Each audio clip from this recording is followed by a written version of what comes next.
30 to 50% of your fractures produce 80% of your hydrocarbons. That lends a lot of credibility. You know, if you come in and can be upfront and honest and say, you know, actually in this application, I think this product over here that I don't represent would be better for you. That all of a sudden now you become a trusted advisor rather than a salesman. And, you know, I often say that we have all the requirements of space, right? Because it has to go underground and send us data from miles and miles away, and it has to work. Like, failure is not an option. We'll put on, you know, a standard mule shoe. Ours is slightly different just for that, but it's, you know, everybody's got one. The top drive and the drawworks really don't care whether the electrons coming at it are from a joystick or a PLC.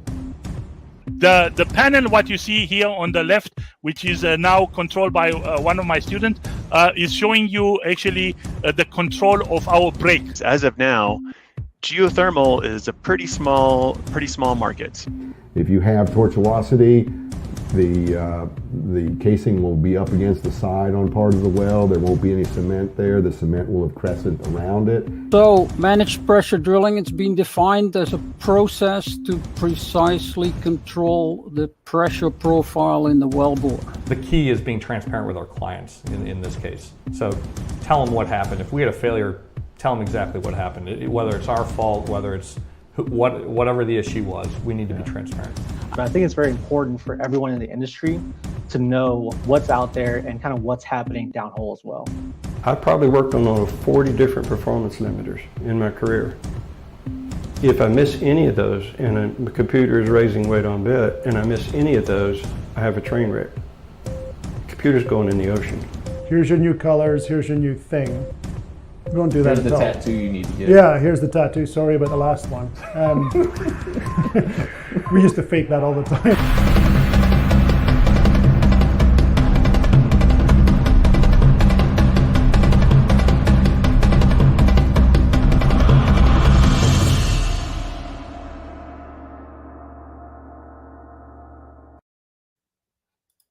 Uh-oh. I got too many screens going at once here. Hold on. Be remiss if I didn't do this. Hello everyone. Welcome to the Locksmith door. I can't say it. V-Door Locksmith. V-Door Locksmith.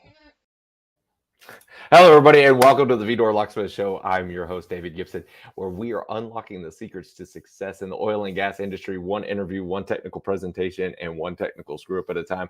And I tell you what, there's a high probability of me screwing up today because I'm tired. This is day 4 in a row of live streaming. So Tuesday we did SPE Tech Talk. Wednesday I had a conversation with Terry Frith about their recent I don't know. It's not quite an acquisition, 25% acquisition of their company. Yesterday, we were live with Marcus Howe, and now there's buzzing in my ears. That's not good. Stop that. Okay. Hopefully that's okay.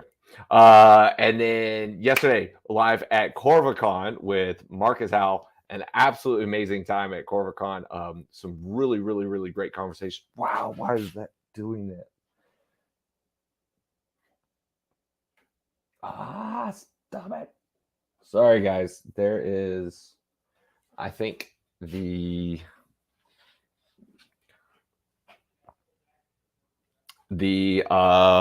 headphone cord is getting too close to the power cord on the back of my computer, and we're getting some magnetic interference. That was extremely loud in my ears. I apologize. Sorry, guys.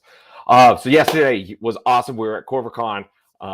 Thank you so much to Ryan Dawson and the entire Corva team for having us out there. Tracy and I had an absolutely amazing time.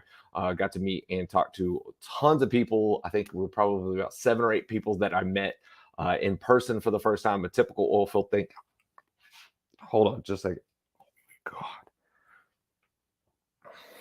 That's not working. Okay. Oh, why? I just want to have an easy day. Stop it.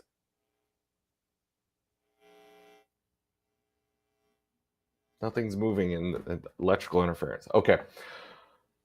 I'll try to get through this, guys. I apologize. So please, guys, let me know where you guys are watching from. We'll give you guys a shout out here on the screen.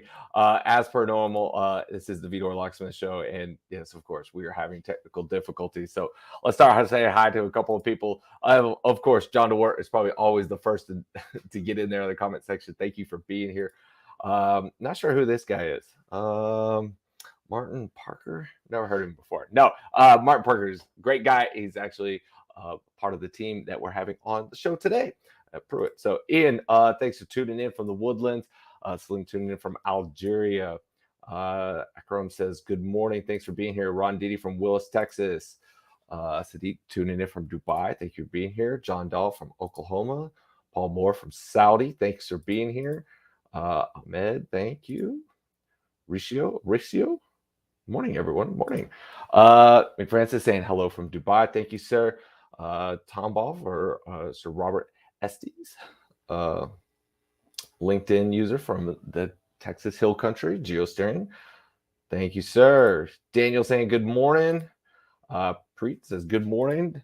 Dane, thank you for tuning in, sir. One of my employees up in Alaska, going to see those guys, getting on a flight at 4:30. I don't know what time it's at. Other people take care of my schedule. So Gibson ropes finally has some NPT due to magnetic interference. There is always non-productive time here at Gibson Reports. Just going to say it'd probably be better to actually track productive time than NPT. Frank tuning in from Anchorage, Alaska. Thanks for being here. Johnny tuning in from Netherlands. Ahmad tuning in from Calgary, and Jonathan tuning in from Katy, Texas. Wow, we got tons of people watching today. This is amazing, and I'm having all kinds of technical difficulties and everything else. So let's see, is LinkedIn actually working? LinkedIn's working. All right. And Gavin says he's tuning in from Gorliston, UK. I've never even heard of that place before. That's awesome. All right, guys. Yesterday was CorvaCon. And it was absolutely fantastic time. We had a great time. So, as per normal, type in hashtag Corva right now on the screen for your chance to be able to win a drill bit. Ooh, drill bit. And guess what? I ordered a new 3D printer. So the next one of these, hopefully, maybe not next week, week after next or something, the next one that I print is going to be massive. So whatever that show is, whenever we do that, it's going to be pretty big. So type in hashtag Corva and we will get you guys a drill bit. Special thanks to our partners Corva for putting this together. And here is your Corva insight of the week. Another real challenge the industry is facing, especially with increasing legacy mature fields, saltwater disposal wells, and increasing reservoir pore pressure from all this disposal, is the risk of getting differentially stuck. So there's a typical workflow on kind of monitoring this is very manual and kind of old school, looking at your parameters, and even then doing a proper analysis. Most of the time it's after a post-mortem event, after you've got stuck, had a jar on it, worked string-free, risk damaging things. So there really needs to be a better way of checking this every single connection, maintaining your optimal parameters going back to bottom, and watching everything else that you need to be doing.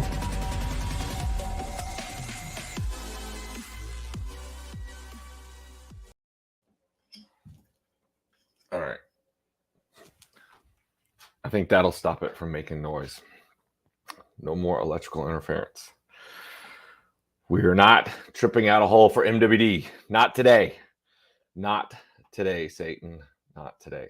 All right. I am clear. That's up. Okay. Let's give away a drill bit. Who wants a drill bit?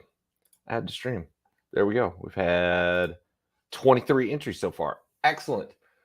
Here we go. Anybody else want to get in there? 5, 4, 3, 2, 1. All right, we're at 24. Okay, let's hit the drawing. Thank you guys for participating in this. I do appreciate it. And today's lucky winner is, and if it's Dane Gregory, oh, it's Ian. Ian, thank you for tuning in. As always, is one of the faithful watchers of the show. Ian, shoot me a text, man. And I'll get your address and probably need to come visit you guys anyways. Ian's working at Sparrow Downhole Technologies. Great company there. Really cool rotary steerable tools. So Ian, thank you so much for watching the show, sir. Do appreciate it. We'll get you a drill bit. I think the electrical interference is gone, and hopefully it is, so that we can actually have a halfway decent show. I'd like to be able to put my headphones back in so that I don't hear all of the craziness going on in the background. So y'all can just watch me as I get dressed, show dressed. All right, there we go. And will I stop being blurry for 5 seconds? Focus on me, camera. Focus on me. There we go. All right, let's get on with today's show. Grant, welcome to the show, sir. I appreciate you being here, man. This has been an entertaining just watching this right now. This is you got it going on over there. There's definitely a lot going on. This is what happens when you do multiple live streams in a week, and one of those live streams is a remote live stream, so you have to tear everything down and then set it all up somewhere else, and then come back tired, exhausted, and then be able to put everything back together and be ready to go for the show.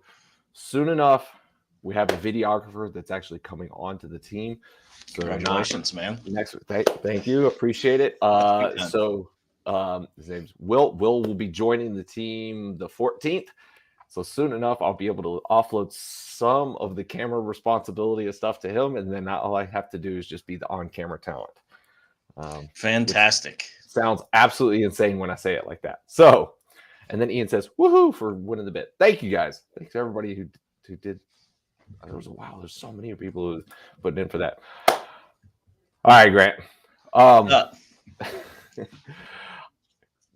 We'll just start this thing off. Give us a background on who you are, sir.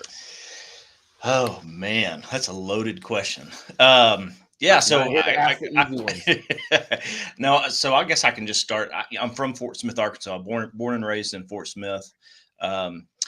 Just had a pretty good childhood. Grew up in a little cul-de-sac, and grew up playing baseball and football and all kinds of sport. I was always outside. I always had a ball in my hand, doing something outside. So Fort Smith, Arkansas, ended up going to my freshman year in college, went to Murray State University in Murray, Kentucky on a football scholarship. And then ended up after my freshman year transferring to Arkansas and walking on at Arkansas. And I played 2 years at Arkansas. I didn't really do a whole lot, but I did play, and I did letter, and I got an SEC West championship ring playing for the Hogs. So that was pretty exciting.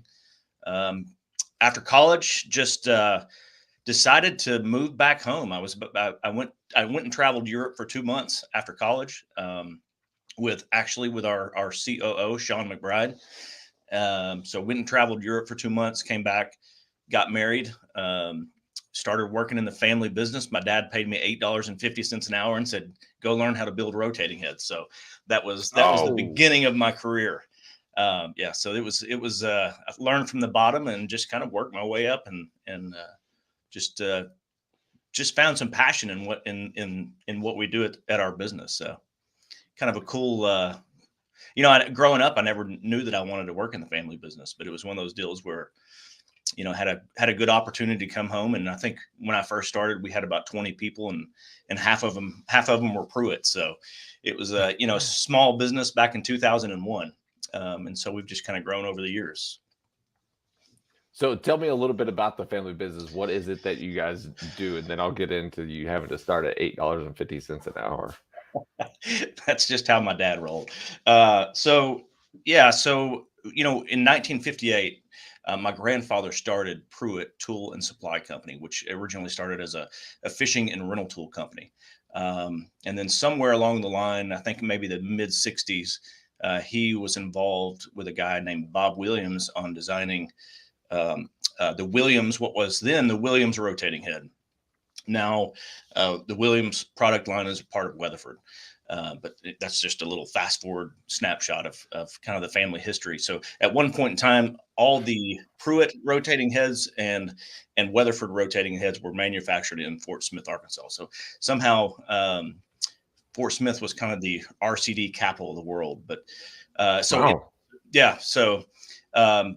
we've basically been doing the RCD stuff for kind of since the mid-60s.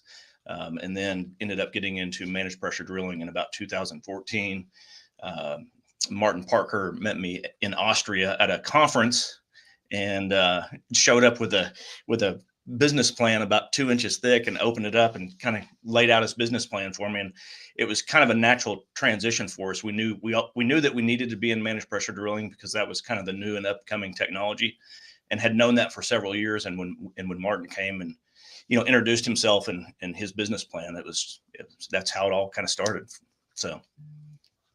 Wow. Okay. So tell me a little bit here about your first days and having to be working at $8.50 an hour. Cause I'm guessing, the owner's son comes in that you might've gotten some special treatment, but in this case, you didn't get much of anything. No special treatment. My dad, I grew up knowing my dad was in the oil and gas industry, but I had no idea what he did. I knew that when he would come home, his boots would be by the back door, by the garage door, and they would just be covered in mud. And so I knew what he did was dirty, like hard manual labor, dirty work. That's pretty much what I knew. And then I would always come down to Pruitt as a kid, and my dad would always say, "Hey, don't look at the weld. Don't look at him welding." Just like I remember little things like that. But yeah, so $8.50 an hour. My dad shoved me out in the shop and said, basically learn how to build rotating heads. And I did that for, 6 months. And then I started running rigs. After I got married, I did get a slight raise. I went on from $8.50 an hour to $2,500 a month. So I was making about $30,000 a year. And I thought I was setting the world on fire, man. It was interesting. So I was started running rigs and just kind of learning the way that the U.S. oil and gas industry, and just learning how to provide service and learning how to communicate with, company representatives and tool pushers and all that kind of stuff. So it was a lot of fun looking back at it. That was a really fun time. So what have you, as far as your experience of having to, build those rotating heads yourself, how has that helped you where you're at today? Well, I think more than anything, it helps me relate to our employees. I can go out in the shop and look at what they're doing and actually have a pretty good idea of what's going on, and all the parts that they're working on. Like I can see a flange from across the room and say, "Hey, that's an 11-inch, 5,000 pound flange." It's just being able to have that to relate to our employees, I think is probably one of the most important ways it's impacted me as far as just my role now. Do you think that that's important for all CEOs to have had that base level foundation in the companies that they're, leading over? I think it's important that, I do. I think it's important for the employees to be able to look at the CEO, and I hope that my employees can do this. I hope they can look and go, "Well, he's just another guy. He's just another person. His name's on the sign." But that when I tell people I'm the CEO, my response is that doesn't mean a whole lot, because all it means is I can sign a paycheck and clean a toilet in the same day. Like that's kind of my go-to. I love when people, like random people, come to my office and just sit down and, just say hi or whatever. Like that's fun to me. Like that's the biggest part of my job, is just relating to our employees. So tell me about the introduction there into having, Martyn come onto the team, and, what was the business looking like just before that?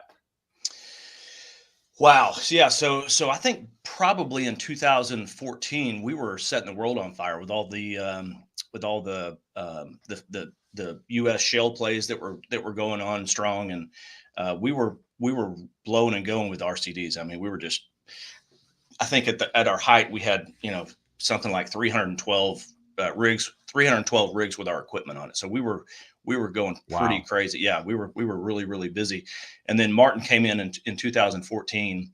We put him, I guess he started as a contract guy, but eventually became an employee. But yeah, so that was in 2014, and we all know what happened at the end of 2014, 2015. I mean, the industry changed forever, right? I mean, that was kind of my first real experience with a downturn. So not only is our rig count, the equipment that we have on these rigs, not only is it tanking for us, it's tanking for the entire industry. And we're trying to build a managed pressure drilling business, which is a super capital intensive business. So we literally picked the absolute worst time to start that. But looking back at it, we were able to adjust how we did things enough to where we could, we were able to really focus on it, because the industry came to a standstill in 2015 for the most part. And so it enabled us to really focus on just laying a solid foundation for what we do today, and that's the managed pressure drilling and RCD stuff. So it's been a hell of a exciting roller coaster ride, if you will. But I've learned so much. And my dad always said, anybody can run a business when times are really good, but it's gut check time when the industry tanks. And that's, not only did we have to do that in 2008, then in 2015, and of course the last 2.5 years. So it's been a journey. It's been a fun journey. So looking back on that and the growth that you guys have had since 2014, how does that make you feel as the leader and CEO of the company? It's humbling, honestly, because I know that I know that our people are why. That's the whole reason we're able to grow and be successful. I'll walk around and I'll look around at all of our people that are here, and they're, the people that are on call, and all the RCD people that get called out at 2:00 in the morning, and the MPD people that are on the rigs for 3-4 months at a time sometimes. I mean, there's a lot of moving parts in this business, and to witness the sacrifice that some of these people make for their families and being away from their families, that's a humbling thing for me to experience, and to be able to watch these people and how they buy into the direction that we want to take the company. It's pretty amazing to watch. Speaking of the direction you guys want to take the company, I have to be able to throw this out there. So we've got Richard Spears watching, which I believe he is on y'all's. Hey, Richard Spears. Y'all's board. Just so everybody know, I've harassed Richard like 1,000 times to come on the show, and he's denied me every single time. So I'm going to do it publicly this time and say, I still want you to come on the show, Richard. At some point in time, please do. I know a guy that has his phone number, so maybe I can give him a call and talk him into it. So tell me, what is the direction that you guys want to be able to take the business? What's in line for the future? Well, I think the easiest way to say it, and how we just say it around in our closed door meetings, is we just want to take over the world. That's all. We just want to take over the world. No, Very that's simple. Very simple. no, it's we want to continue chipping away at the industry. We're starting to make some serious headways in growth from an international standpoint, working for some major operators. And the reason we can do that is because I feel like we're really good at what we do. And I think there's always room for improvement. But I think we're really, really good at what we do. And I think we provide a very niche service and and top of the line technology to these operators. So yeah, I mean, just to continue doing what we're doing, we've got so much opportunity to grow and really, I mean, we're essentially a 64-year-old brand new business, because, we've been doing the RCD stuff for years and years, but the MPD product line that we now provide is essentially a whole new business, a whole new strategy on how we operate. And so, we're a 64-year-old brand new business. That's kind of how I see it. So how did y'all handle that as far as, the MPD portion being completely new? Like you said, that was an obvious transition for you, but, how was it getting the buy-in from all the parties involved there at Pruitt? Yeah, that's man. I mean, look, there's been some growing pains, right? I mean, anytime we had a specific thing that we were really good at with the RCDs, and we kind of blew the door wide open for a whole different. I mean, it goes along. Obviously, MPD goes along with the RCD technology that we have, but it was the whole. I mean, the fact that we're on the rig 24 hours a day, 7 days a week when we're in operation, doing managed pressure drilling operations. So we've got company representatives out there all the time, which is a whole different aspect. We didn't have to do that with the RCD. The RCD, you can drop it off, they rig it up, and pick it up 30 days later when they're done with it. So it's just a whole different business model, really. Well, I want to be able to say, so we've got some questions coming in. I got to go scroll back here a little bit. There we go. Did you know Walford and Jenkins oil and gas consultants? John. That doesn't ring a bell. Was it? I wonder how old of a company that is. Oh, because I started it in 2001, so that name does not ring a bell. But I don't remember what I ate for lunch yesterday, so that doesn't really mean a whole lot. And then Jonathan does say best RCDs ever. Thanks, Jonathan. Appreciate that. And then where was it? Okay. For everybody that's watching, Robert SD says that there's a problem with LinkedIn. So if you guys want to switch over to YouTube, I'll put the link there and there. Sixto gave you a thumbs up. Somebody said Godspeed. Glad you're here. And then Basal says, can you talk about your new venture in Albania? Well, I can talk a little bit about it. Maybe I just for somebody let the cat out of the bag there. Yeah. Well, I mean, it's public knowledge, but we've been awarded a contract with a major player, and it's got potential to be it's a 5-year contract with 2 1-year extensions. Wow. Yeah. So it's a big deal, and it's got potential to be a really big deal for Pruitt, and just that opportunity. It's going to be some pretty complex drilling. Again, I'm not the technical guy, but I was in Albania about 3 weeks ago, and just driving along the road and looking at these mountains and seeing the way these formations, I've never seen anything like it before. So it's going to be very challenging. But if we can drill these wells successfully for the operator, we were told that there's enough work for the next 40 years in Albania. So it's an exciting time for us specifically for that project. Wow, that is definitely something. Yeah. Keep going with audience questions here. So anybody that is watching, if you guys have questions, feel free to throw them out here. How far do you see remote control and automation of MPD going in the next 5 years? That's a great question, John. Thanks for asking that. Here's the way I see it.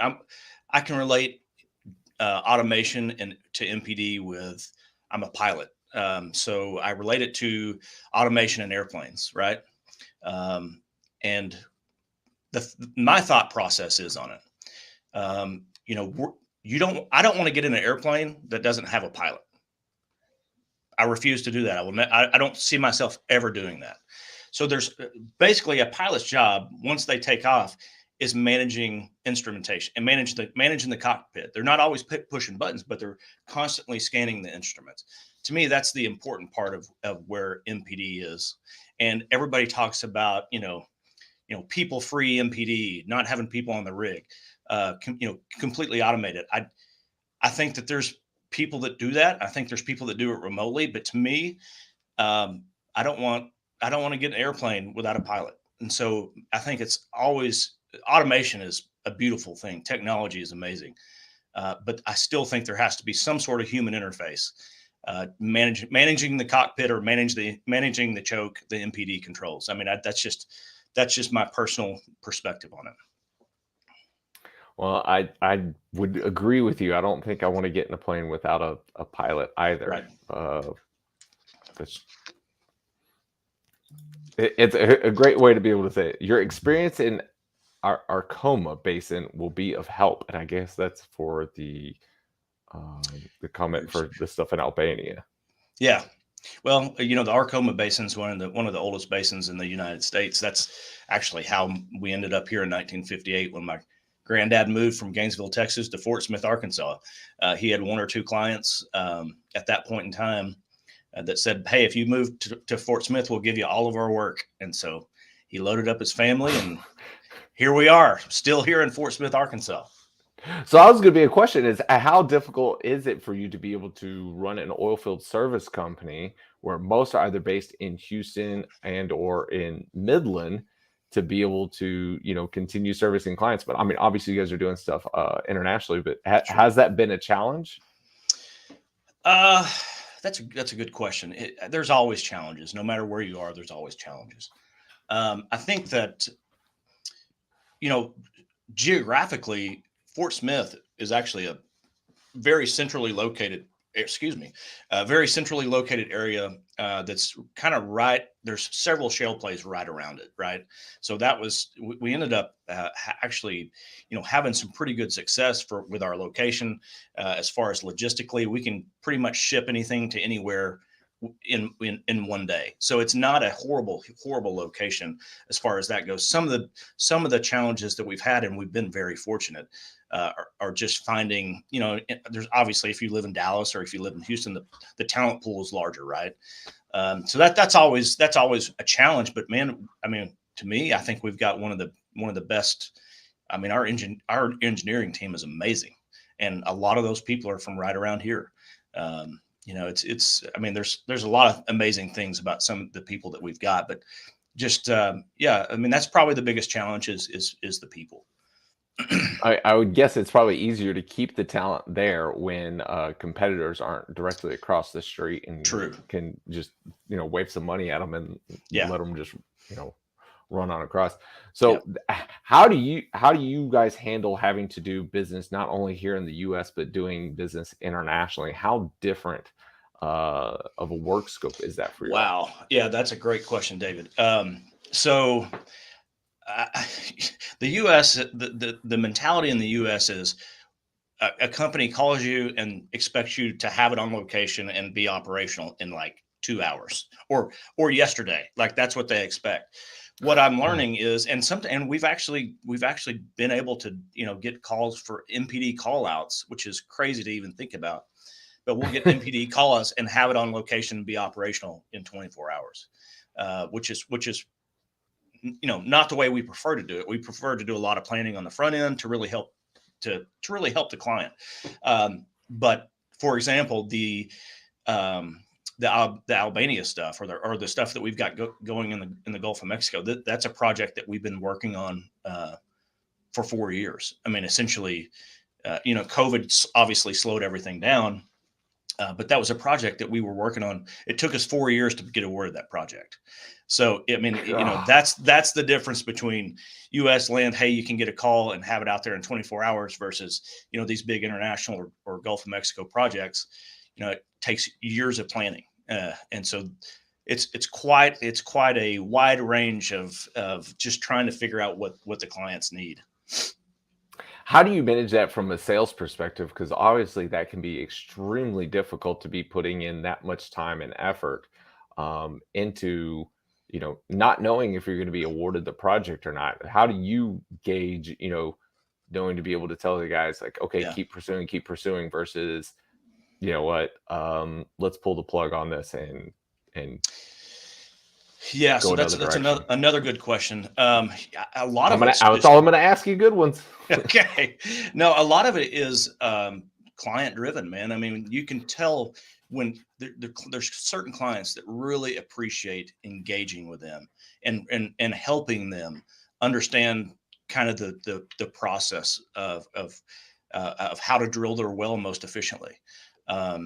And that's what we are really good at that front end engineering. We've got some top-notch people that really have made a difference when it comes to that. And those technical engineer guys that know how to relate to these people and answer those questions. I mean, those are the guys that get us these MPD jobs. being in the offices in Houston. We don't have a location in Houston per se, but we've got several of our engineers that can go have meetings with these clients, and just show them what we can offer them and how we can help them. And when a client sees that you're willing to help instead of just make $1 off of them, that makes a lot of difference to the clients. And there's some that I feel like we can tell pretty quickly whether a client's interested or whether they're just, whether they're not. And so, stay the course. That's kind of the mentality we have to have. Stay the course until we're told not to stay the course anymore. And then we'll go about our business, and pursue something different. So. How is it, or how do you guys go about that methodology of finding, either finding clients? Are they reaching out to you guys? Are you reaching out to them? Or are you guys seeing success with an offset operator or with a client and then saying, hey, we helped them figure out X, Y, and Z here. Maybe we should go talk to these offset operators. Yeah. So the oil field, especially in the lower 48, it's a pretty niche area. And we're lucky enough that we've had our RCD product line that's been out there for years and years. So people know the Pruitt name. That's one of the luxuries of being in business for so long, is people know the Pruitt name. And I feel like we have a very good reputation in the industry. You never can make everybody happy, but you can make a lot of people happy, right? And so just having the name and just the reputation that we've built over the last few decades has helped us a lot. I mean, it's helped us a lot. So, how prolific do you see MPD becoming, especially here in the lower 48? Obviously, it's something that is happening a lot offshore and in high dollar oil and gas projects. But for more of the land-based jobs where AFEs are getting tighter and tighter and tighter, how do you see MPD becoming something that's going to be prolific on all the rigs? Yeah. So yes, I wouldn't say all the rigs, David, but I would say over the last 5 years, we've seen a definite uptick in people utilizing MPD. And I think a big part of that is just people are becoming more educated about it, and they're more educated on how it can benefit them, how we can shave off 2 or 3 days of the drilling process, or cut their mud cost, or stuff like that. I think that's really important. And finally, I said when we first started the MPD side of our business, our biggest challenge is going to be educating the possible clients out there, and it has been a challenge, but MPD is starting to become a well-known technology in the industry, and it's saving people money, and there's a lot of value added with managed pressure drilling, and I think that the clients are starting to see that. So, what's one of the big educational things that you want people to know about MPD? Pruitt's the best, without question. No. Well, I mean, if that's the message, and you can get everybody to ace the quiz on Friday on that, then yeah, you guys are definitely winning there. No, I mean, like you said, I mean, obviously the industry has changed so much over the last 6 or 7 years. I mean, it's a totally different industry, and what you could get away with 6 or 7 years ago, as far as charging for equipment, as far as everything has pretty much changed. How you deal with clients. When I first started, you go out to a rig, you could go out and visit a client anytime. Now there's certain days where you can go talk to the people on location, Tuesdays or Thursday. Like, it changes. It's changed everything. But I think really just being able to be able to show the client that value, the value in what we do and how we do it, and just being able to save them money. I mean, that's really. And also an added safety value as well. Anytime you can have a really good understanding of what's going on downhole, it's a big deal, and it provides, and safety too. That's another way that the industry has really changed. I mean, safety is everything now. When I first started, it was. I mean, I hate to say it, but it was like the wild west, man. I mean, people were doing just some stupid stuff. but it's become much more safety conscious as well. So that's a great change. What are some of the biggest surprises that you've seen with new clients to MPD? Wow. Some of the biggest surprises. That's a hard question to ask. I mean, to answer, because the educational process that it's taken the last 5 years, that, like, I knew that was going to be a challenge, right? I don't know. I don't know if I have a really good answer for that question. You ask me that question again in about 5 minutes. Let me ponder on it. Well, we've got a couple of questions here from some of the guys in the audience. So Eric says, what are the limits to MPD replacing the need for weighting agent in the circulating drilling fluids? Safety concerns. So obviously, I think we're talking about Bayrite, which actually, from what I know, there's been a bit of a Bayrite supply chain issue here recently and stuff. So I'll let you expand on that. Yeah, David, let me remember when yesterday, when we just our phone conversation, I said, I'm not a technical guy, so don't ask me technical questions. I can tell you how to run a business. I'm not going to be able to answer those types of questions. I'll just be straightforward and honest about it. All right. Sorry, Eric, out there. I appreciate it. Well, I mean, maybe Martin's watching. If Martin's watching, Martyn, feel free to take care of the super technical stuff there. What management risk do you consider most considerably appropriate in any new or existing project before embarking in its operation? And then David also said, and why? Okay. So it's a little bit different. Yeah. So I think before every project that we do, we run a safety check, and we have to make sure that our people are safe. And Martyn, whenever he does a presentation, he always talks about safe hands. When Pruitt is on location, we want our people and the people on the rig to be in safe hands.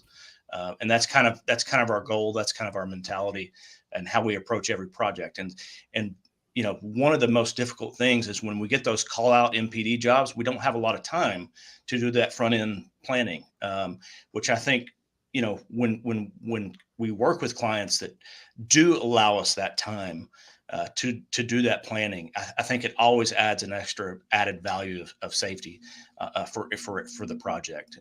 We can still operate safely with a call out MPD job, but it's always nice to have those clients that want to work in detail with you, and that always make that safety a main focus. That has to be. Well, let me ask you this: as far as the growth of the company and where the industry's at currently, especially knowing what happened in 2008, 2014, 2020, and seeing how some of the operators are managing their growth as well. And I don't have to preach this to you, but obviously a lot of operators now are more of a cash flow growth or a very slow growth, as opposed to going from 5 rigs to 50 rigs. In a 6-month time period. How are you guys managing y'all's growth? Are you staying, just at a basic kind of organic growth model, or are you looking to be able to expand even faster as the industry starts to accept and adopt more MPD operations? Yeah, that's another good question, David. One of the things that I'm seeing, another change that I'm seeing in the industry has never been like this, but what you're talking about is just the capital discipline. Pruitt has always operated with that mentality for the most part. When my grandfather started the business, he preached to my dad, don't get in debt, don't get in debt, don't get in debt. And of course, when I came in 2001, my dad, I grew up hearing my dad's talk about not getting in debt, right? And then when I started in 2001, it was the same. He preached the same thing to me, like, do not get in debt. Like, don't get head over heels in debt. This business will eat you alive if you do that. And so we've always operated with a lot of capital discipline, which is fantastic. when times were really bad. We miss out on, probably some of the revenues when times are good because we're not near as aggressive. But I believe in slow and steady growth. I've seen it work for us. And I've also seen the opposite. And I've seen a lot of companies, especially in the Arkoma Basin, when the Fayetteville Shale, when the Fayetteville Shale was blowing and going, people there, the Arkoma Basin here in Fort Smith, it was crazy busy. And then, when all that shut down, prices tanked in 2015. It was like, we may be the only one of the few oil and gas companies in Fort Smith today. And that's simply because we have always been capital disciplined with how we operate. We have very little debt. And so we believe in being able to grow internally and not having to go out and borrow a bunch of money, because it's in this industry. In 2020 is a perfect example. How many bankruptcies did we read about on a daily basis over the last 2 years? And the fact that Pruitt's been able to make it through that, these times, and I take pride in that, and now, we may have to cut employees. We may have to get creative on how we save money, but it's a pretty amazing thing that we've been able to last as long as we have as a third generation family owned business in this industry that is anything but predictable. So. Do you think that there's more oilfield service companies that will start to adopt that methodology, especially because of the number of cycles that we've had in a short time period? Yeah. I think a lot of people have been burned, David. I think a lot of these companies have been burned. I think a lot of them have learned the hard way. But what I do know about this industry is people typically have short memories, and when things start, when another boom is coming, people forget really quickly how quickly it can turn. And that's what is so always concerning. I see all these people, and it's, the picture, God, I promise in the next boom, I won't waste all my money, or whatever it is. Yeah. God, give me one more oil boom. Yeah. I promise not to piss it away. Yeah. There you something go. Like that. Yeah. So, and that's, people have short memories, and this industry can be brutal if you're not disciplined, if you don't have capital discipline. Well, for all the entrepreneurs out there watching, take it from the CEO yourself right there. All right. Question here from John Ward. Do you see a trend towards always using a rotating head or MPD as a safety device in place of drilling with an open well? So, yes. I don't know if always. I try to stay away from the words always and never. The way we calculate our kind of the market demand for RCDs specifically is we think about 90% of the rigs out in the U.S. in the lower 48 are utilizing some sort of RCD technology. I don't know what the percentage would be as far as MPD, but I do know that we've seen a significant increase. And I think whenever I started in 2001, the percentage that was used for the RCD was about 60%. So we've seen, 60% of the total rigs in 2001 used RCDs. Now it's about 90%. That's how we calculate our market share, internal market share data off that number. Yeah. So we've seen a significant increase. You think about it too, an RCD is essentially just a cheap form of insurance for these rigs. It just allows them to drill just to be a little safer. And so that's what we do. As far as MPD goes, I think it's going to trend in that same direction. I don't know if we'll see 90% of the rigs utilizing MPD, but I think it's definitely increased over the last few years. So I can tell you how much safety culture has changed, because I guarantee you this: if I knew that there were 10% of the rigs out there and it didn't have an RCD on it, and it's just one more step that they could take to be able to increase safety out there, it'd be kind of one of those things where it's like, you don't have an RCD.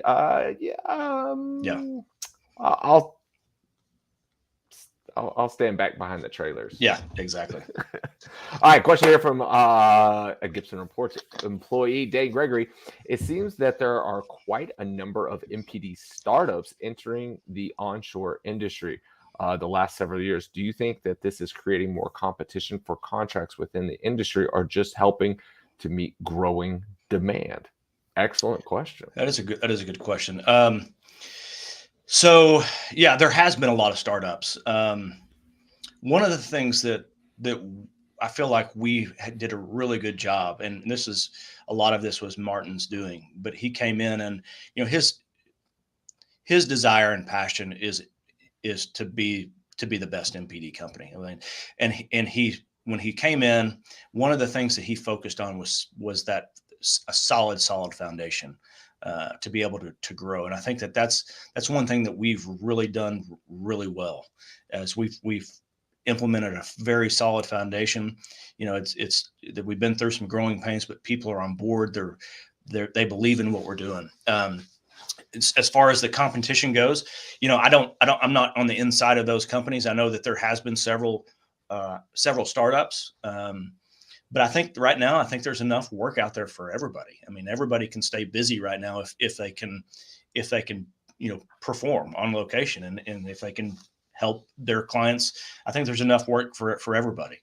And I think that it's just going to continue to grow. And I know right now we're building more MPD packages just strictly from a demand. I think where the real bottleneck is not so much the equipment side, but having qualified people on location that are actually helping these clients drill wells. I think that's kind of a bottleneck. And so that's kind of what we've run into we could probably have, if we had 10 more MPD packages, we could probably have them all out in the field. Where we would have a hard time is being able to man up for those jobs. Sorry, man or woman up for those jobs. We do have some great MPD people, females out there that do a great job for us. So how is the industry kind of tackling that issue? Because obviously that's something that doesn't affect just you guys, but would affect the industry as a whole. And since MPD is a, kind of quote unquote, a fairly new, I shouldn't say new technology, but a new adoption, right? Or it's increasing in demand. So there hasn't been a legacy of, 30 years worth of services of this product across, multiple different service providers, right? Yeah. So how are you guys tackling that issue? Or is there something, as far as like the IADC or I don't know what the alphabet soup is for MPD groups, how are you guys taking on that challenge? Well, it is a challenge, and it's one of those things that we have to stay on top of, because the industry right now is at a point where people are desperate for good people. I mean, MPD companies are desperate for good people. I feel like we've got some great people, but it's also a constantly, people are getting offers. People talk to our people all the time. We talk to other people. It's just,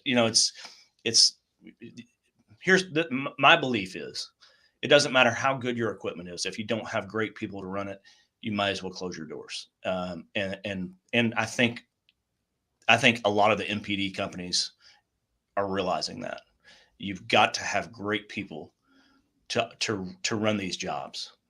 It's that important. So. Wow, I'm feeling very, very fortunate that I was able to steal Dane away, and I've got an MPD guy on my team. So very, very fortunate to be able to have him on the Gibson Reports team.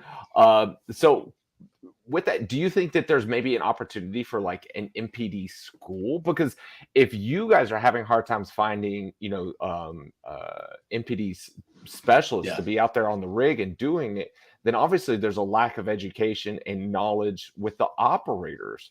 So not only would a school or something like an educational program could help, potential field engineers, but also be able to help the people that are having to manage that out on their rigs. Yeah. No, I think there could be a huge opportunity for that. One of the things that I feel like we do a little bit different, and I don't know for sure if we're the only company that requires this or not, but I think, one of the things that we require is our MPD people to be level 4 well well control certified. And I think that we may be, I'm not 100%. So if I'm wrong in this, please somebody call me out and call me a liar. But I think that we're the only MPD company that requires our people to be level 4 well control certified. So.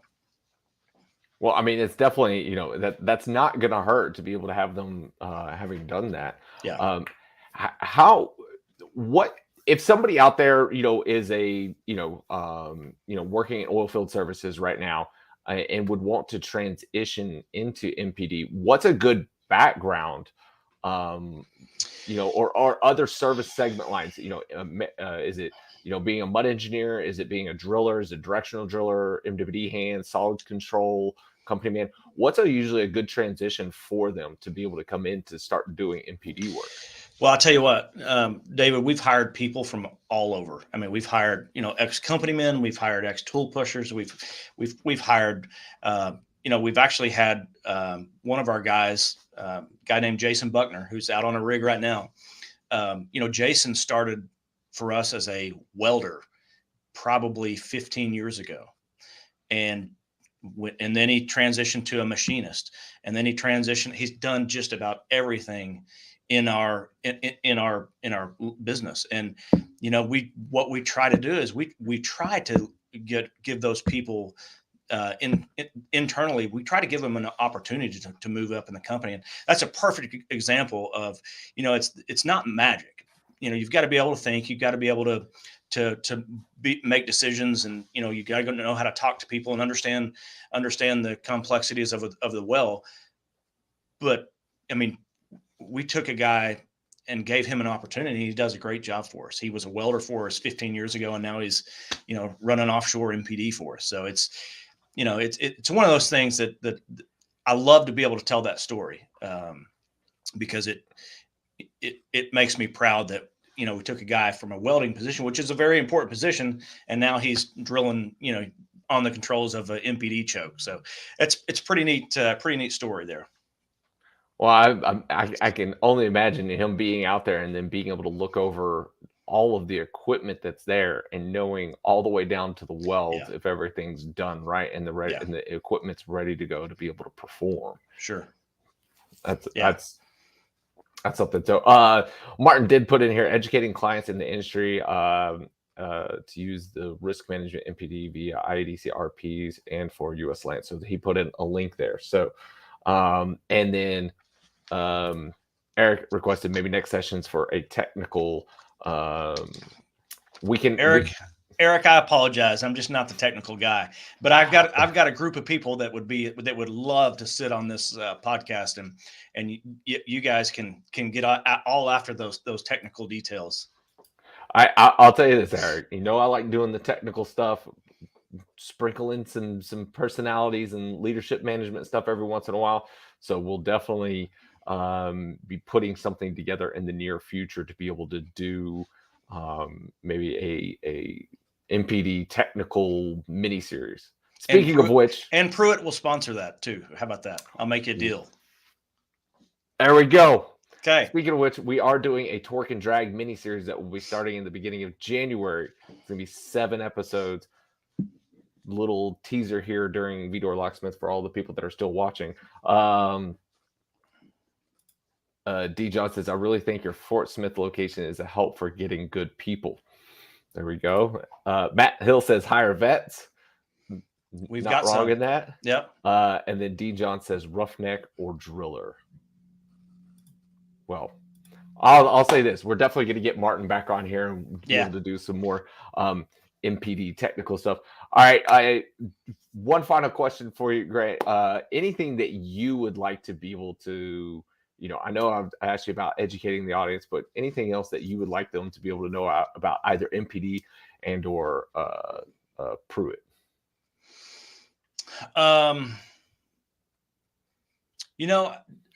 David, just from a personal perspective, I love this business. I love what we do at Pruitt. I love being able to help people.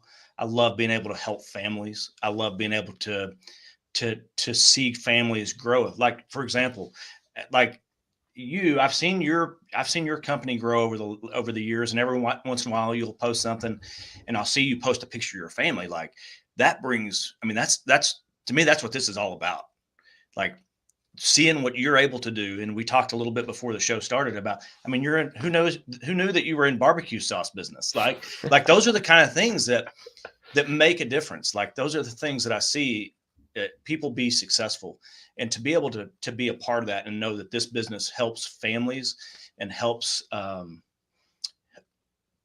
kids be able to go to school, helps people be able to get education.